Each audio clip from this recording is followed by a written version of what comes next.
Something happened in my research 3 years ago that changed everything I thought I knew about how cancer survives inside the human body. We had been looking at patients, stage 3, stage 4 cancers, people who are not responding to treatment. And instead of looking at their tumors, we looked at their gut. And what we found in there stopped us cold. There was a single bacterium, one, that was doing two things simultaneously that no drug on the market currently does together. It was cutting off the cancer's blood supply, literally starving it. And at the same time, it was rebuilding the immune system from scratch, from the inside out. Two mechanisms, one bacterium. And when I started pulling the research, hundreds of studies, multiple cancer types, patients across 3 continents, I realized this wasn't a fluke.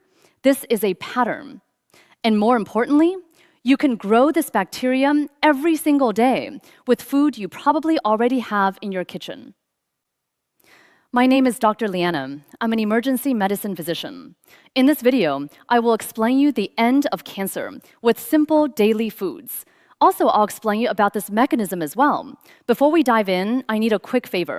If you are new here, make sure you hit that subscribe button. It takes 2 seconds, but it helps this video reach more people like you who need this kind of science-based health information. Thanks. Let's get into it. Now, let me paint you a picture of what puzzled researchers, and honestly, what puzzled me for a very long time. Because this is not hypothetical. This is something I have watched happen in real clinical settings. You have 2 patients, same cancer, same stage, same hospital, same oncologist, same treatment protocol. One of them goes into remission, the other one doesn't make it. And as a physician, you stand there and you look at everything, their genetics, their age, their medications, their family history, their lifestyle, their body weight, and nothing explains why one person lived and one person died. That is the most frustrating experience in medicine, because it means there is a variable we haven't found yet. Until a group of researchers decided to look somewhere that most oncologists had never thought to look. Not in the tumor, not in the bloodstream, not in the genetic code of the cancer cells, in the gut. And what they found there completely reframed how we think about cancer survival, not just cancer treatment, cancer survival. What the research showed, and this has now been replicated across multiple institutions, multiple cancer types, is that the difference between people whose bodies fight cancer effectively and people whose bodies don't comes down in significant part to one specific bacterium. I want you to remember this name because it is going to be as well known as vitamin C in the next decade. Akkermansia muciniphila. Say it with me. Akkermansia muciniphila. Now, the name actually tells you exactly what it does, and I love this about biology. Akkermansia is the family name. Muciniphila means mucus-loving.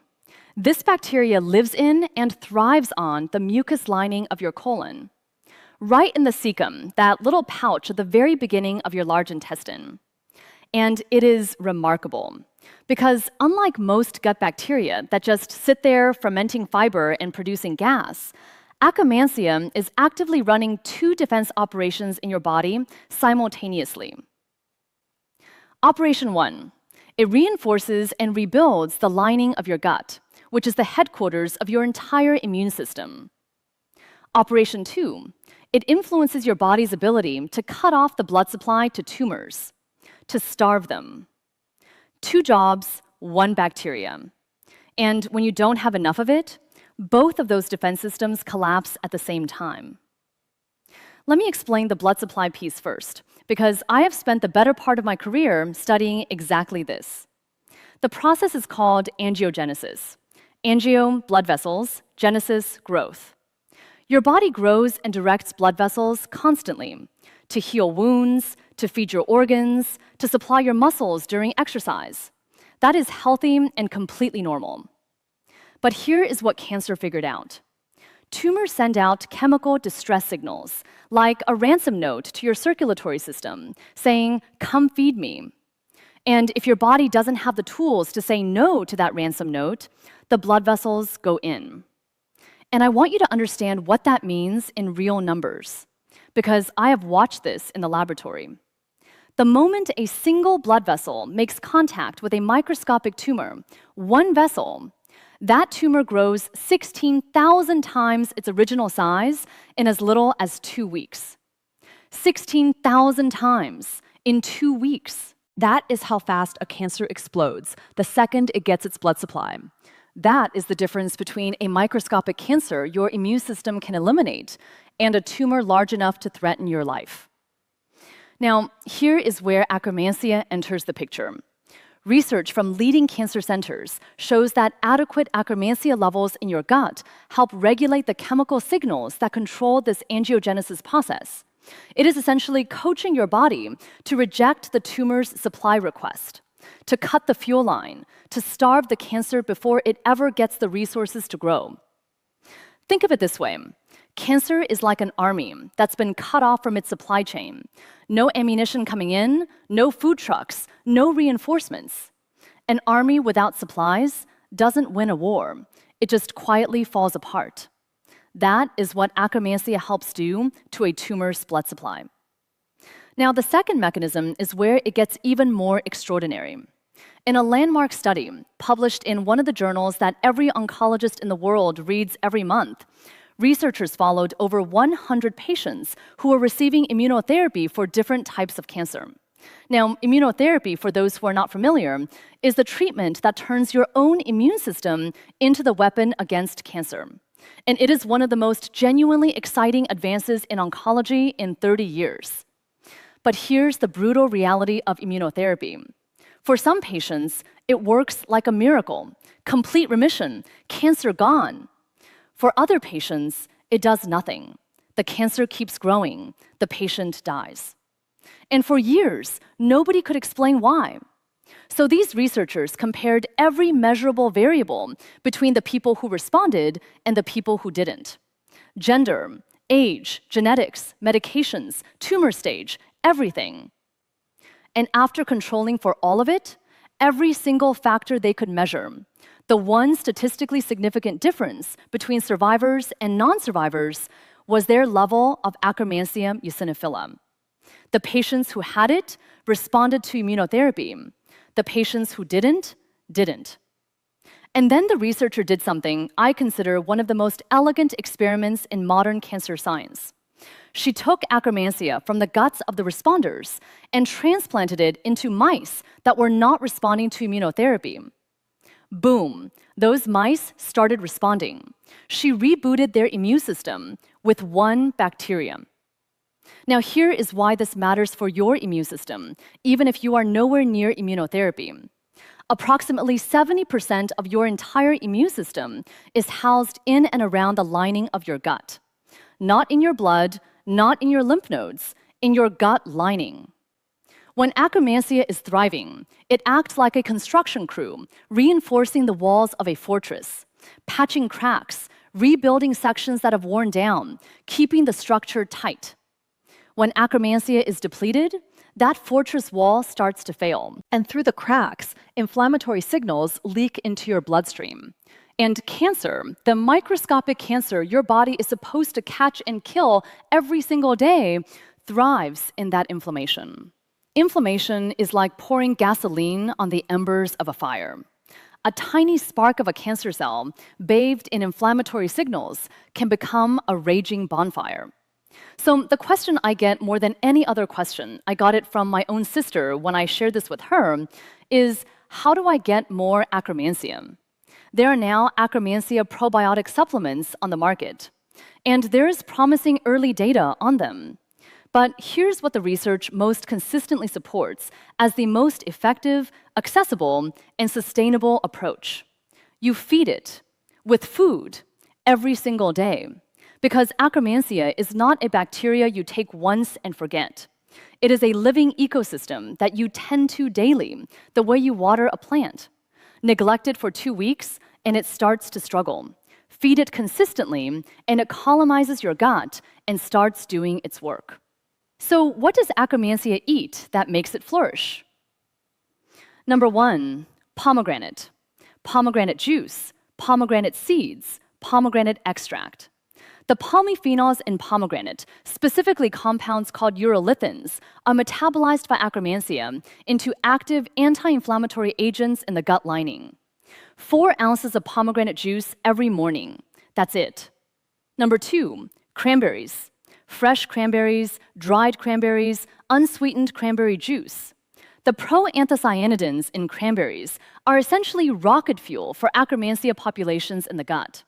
One study showed measurable increases in Akkermansia levels within 3 weeks of consistent cranberry consumption. Number 3, concord grapes. Not green grapes, not red grapes. Concord, the deep purple-black ones, or 100% pure concord grape juice. The darker the color, the richer the polyphenols, the more Akkermansia thrives. Number 4, chili peppers. Capsaicin, the compound that makes chili peppers hot, has been shown in multiple studies to significantly promote Akkermansia colonization in the gut. You don't need to be eating ghost peppers. A pinch of chili flakes on your scrambled eggs in the morning, that is enough to make a measurable difference. Number 5, Chinese black vinegar. This is the one that always stops people. If you have ever been to dim sum and dipped your soup dumplings into that dark, fragrant, slightly sweet vinegar, that is Chinese black vinegar. And research shows it actively promotes Akkermansia growth. You can add a tablespoon to a glass of water as a daily tonic, or use it as a condiment whenever you are eating Asian cuisine. Number 6, green tea. Specifically, the catechins in green tea, especially the compound called EGCG. These compounds act like fertilizer for Akkermansia populations. 1 cup of properly brewed green tea every morning, not bottled green tea with added sugar, brewed every day, not occasionally. Number 7, high-fiber prebiotic foods. Garlic, onions, leeks, asparagus, Jerusalem artichokes. These feed the broader ecosystem that Akkermansia depends on. Think of it as maintaining the soil quality of your gut garden. Akkermansia won't thrive long-term if the surrounding ecosystem is barren. You are not just feeding one bacteria, you are cultivating an environment where it can flourish. I want you to look at that list. Every item on it exists in a regular grocery store. This is not an exotic supplement regimen. This is real food. The science has finally caught up to telling us which ones matter and why they matter. Now I want to shift something in the way you think about cancer, because this reframe changed everything for me, both as a physician and as a researcher. Most people think of cancer as something that happens to them, like catching a virus, like an external attack. And I understand why. That is how cancer feels. It feels like an invasion. But here is the biological reality. Your body produces somewhere between 10,000 and 100,000 mutated cells every single day. 10,000 every single day. Each of those mutated cells is a potential microscopic cancer. And yet, most of us are not walking around covered in tumors. Why?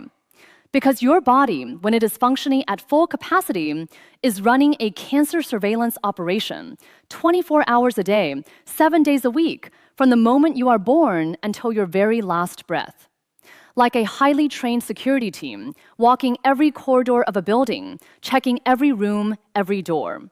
Any cell that doesn't belong, identified, targeted, eliminated.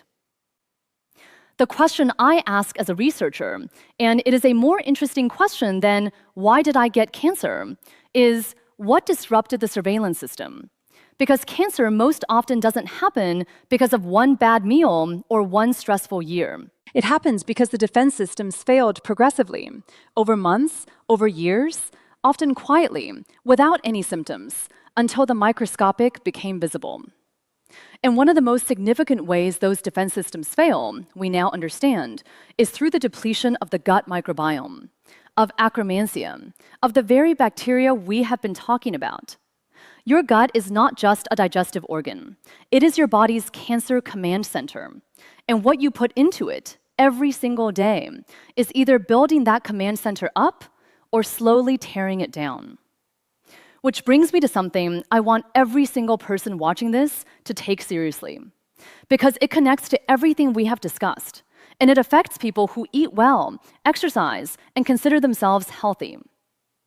Akkermansia populations are being actively destroyed by 3 specific things in modern life, and one of them is going to surprise you.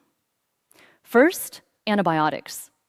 A single course of broad-spectrum antibiotics can wipe out up to 90% of your gut microbiome diversity, including Akkermansia. And those populations may not fully recover for months, sometimes years. This is not an argument against antibiotics. They save lives, and there are absolutely situations where they are essential. But every time you take them, rebuilding your Akkermansia needs to be treated as seriously as the antibiotic course itself. Most people just don't. They finish the prescription and move on, and their gut pays the price for years. Second, ultra-processed foods. And I don't mean just the sugar or the saturated fat you've heard about. I mean the specific chemical additives, the emulsifiers, the artificial sweeteners, the preservative compounds that ultra-processed foods use to extend shelf life and improve texture. These compounds have been shown in research to specifically degrade the mucus lining of the colon. And remember what Akkermansia lives in and feeds on? Mucus. When you destroy the mucus layer with repeated ultra-processed food exposure, you are bulldozing the habitat. You are making the gut inhospitable to the very bacteria that defends you against cancer. Third, and this one hits differently, chronic stress. Cortisol, the primary stress hormone, has a direct and measurable negative effect on gut microbiome composition, specifically on the bacterial populations that form the structural backbone Akkermansia depends on. This is why the research keeps showing that prolonged psychological stress isn't just a mental health issue. It is a gut health issue. It is therefore a cancer risk issue. A mind-body connection that is not metaphorical. It is biochemical. So let me give you something concrete to walk out of this video with, because I don't want you to just understand the science, I want you to use it. If I were designing a daily Akkermansia protocol for myself, and honestly, this is close to what I actually do, it would look like this. Morning, 4 ounces of pomegranate juice or a handful of pomegranate seeds. 1 cup of brewed green tea, not bottled. Breakfast that includes garlic, onion, or chili flakes in some form. Midday, a small handful of dried cranberries in your salad, or a glass of unsweetened cranberry juice with your lunch. If you're having any kind of Asian dish, a tablespoon of Chinese black vinegar as a condiment or mixed into your sauce. Evening, 1 serving of Akkermansia feeding produce with dinner. Asparagus roasted alongside your protein.